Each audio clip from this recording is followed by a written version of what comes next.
Hi guys, welcome. Samahan niyo ako sa aking simpleng paglalakbay. Let's go. Ito ang araw ng aking pag-uwi sa probinsya. Madaling araw na sa Pasay kami nag-aantay at naghahanap ng taxi. Dahil matagal na pagpasyahan naming maglakad at maghanap ng taxi. Mabuti naman at nakahanap kami kaagad. Magkakape pa sana si Kuya Driver kaso hindi niya na tinuloy. Kaya ito ako pa-chill-chill na sa upuan. Happy yarn? Siyempre excited ako dahil more than 2 years din naman akong hindi nakauwi sa amin. Kaya ngayon, excited ulit ako makita ang aming lugar. Mabuti na lang, walang masyadong sasakyan, di masyadong matraffic, pero hindi pa rin nawawalan ng mga tao at mga sasakyan sa mga lansangan at daan. Karamihan din kasi sa mga tao dito ay panggabi o madaling araw ang kanilang mga hanap buhay at trabaho. Ganito talaga ang buhay sa city, walang pinipiling oras, ang importante ay kumikita ka. Sa hirap ba naman ang buhay ngayon, ang daming mga bayarin at mga gastusin. Kaya kailangan talagang magsipag araw-araw.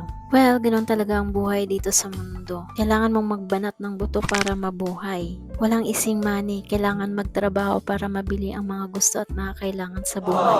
Anyways, para hindi ako maiinip sa biyahe, tamang tingin-tingin lang ako sa aming mga nadadaanan. Nakakatuwa din namang panoorin. At medyo inaantok na nga ako pero syempre hindi pwede matulog dahil saglit lang naman ang biyahe at hindi naman kalayuan ng Pasay papuntang airport. Napatigil kami saglit dahil sa stoplight. Mabuti na lang at kokonti lang talaga ang sasakyan at nakaalis naman kami kaagad. At tuloy-tuloy na ulit ang aming takbo. At tamang tanaw-tanaw ulit sa aming mga nadadaanan. Pinagmamasdan ko ang mga ilaw ng lungsod, ang mga tulog na gusali, ang mga kalsadang tila may sariling kwento ng gabi. Ang lugar na ito ay maingay sa araw, pero sa ganitong oras, parang ibang mundo. Tahimik, mapanatag, puno ng pagninilay. Sa salamin ng bintana, tanaw ko ang sarili kong refleksyon. At sa mga matang iyon, syempre may konting pagod kasi puyat, pero masaya. At malapit na nga kami makarating sa Naiya at paakyat na nga ang aming taxi na sinasakyan. At sa wakas, nakarating na kami. Unang madaanan ang Cebu Pacific at kasunod nito ang Philippine Airlines. At ilang saglit pa ay nandito na nga A kami. few moments At later. bumaba na ako kaagad. As of now, babay muna Manila. See you next time. Ilang months lang naman dahil babalik naman ako kaagad. At thank you sa paghatid. At nang nasa loob na ako, pumila ako kaagad para ma-check-in ang aking bagahe. Dahil bukod sa hand carry luggage ko, meron akong extra baggage na kailangan kong i-check-in.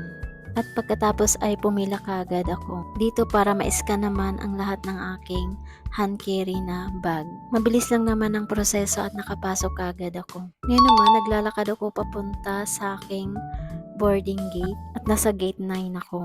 Dahil maaga pa, alas 3 pa lang naman ng madaling araw at 5:35 pa ang aking boarding time. Naglakad-lakad muna ako para makahanap ng aking mauupuan. At nakahanap naman kaagad ako ng upuan. At makapag-relax muna ng konti habang nag-aantay ng oras. Dahil 2 oras at 30 minutes pa ang aking aantayin. Medyo matagal din kaya nanonood muna ako sa aking cellphone. At mabilis na lumipas ang oras, hindi ko na malayan ay boarding time na pala namin. Nandyan na ang mga crew at mga flight attendant ng aming sasakyan na aeroplano. Pagkatapos ay tinawag nila kaagad ang mga unang papasok. Mabilis lang naman ang proseso at sumunod kaagad kami sa pila. And then ito na, naglalakad na papasok sa aeroplano. Medyo namumula na nga ang aking mata dyan dahil wala talaga akong tulog. Excited masyado. Mga ilang minuto din na lakad na ito. Pero hindi naman siya kalayuan. Oh, Tora, mukhang yung nauuna sa akin ay mukha excited din. Bilis ba naman maglakad oh. At may mga nakasunod din sa akin, kaya binilisan ko rin ng konti ang aking lakad. Malapit na rin naman ako sa may entrance. At nandito na rin ako sa loob. Hinahanap ko na rin ang aking number ng upuan. At medyo malayo-layo ito kasi nasa number 63 ako. Medyo malaki itong eroplano ang aking nasakyan ngayon. Kasi yung mga nasakyan ko before ay dalawang bahagi lang, kaliwa at kanan. Ito merong sa gitna. At medyo nang hinayang ako dito kasi nasa gitna ako. Ibig sabihin hindi ako makakuha ng mga pictures at videos sa labas. Nilagay ko na din ang aking hand carry bag sa compartment. Kaupo na rin ako at ready to go.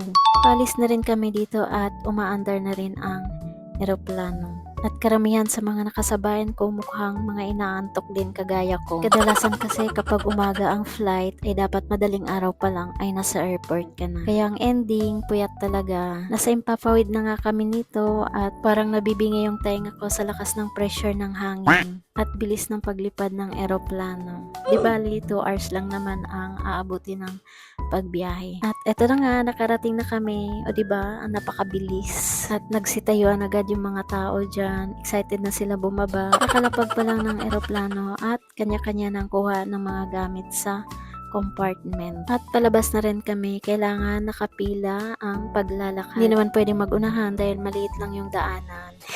Thank you, Paul, sa smooth at napakabilis na biyahe. Parang bumiyahe lang ako ng Cavite to Baclaran, ganun kabilis. At konting lakad ulit, palabas. At eto na nga, touchdown, General Santos City Airport.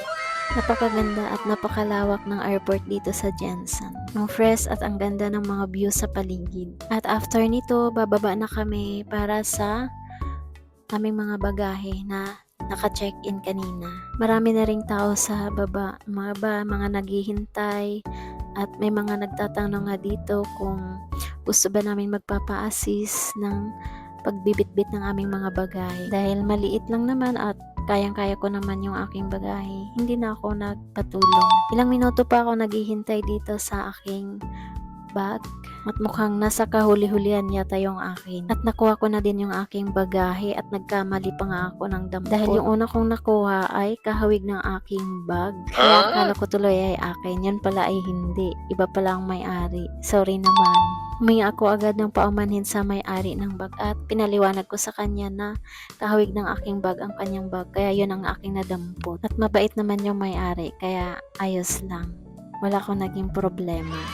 At dito sa labas, nag-aantay na ako ng aking sundo. Medyo mahaba ang video na to, kaya see you sa second part.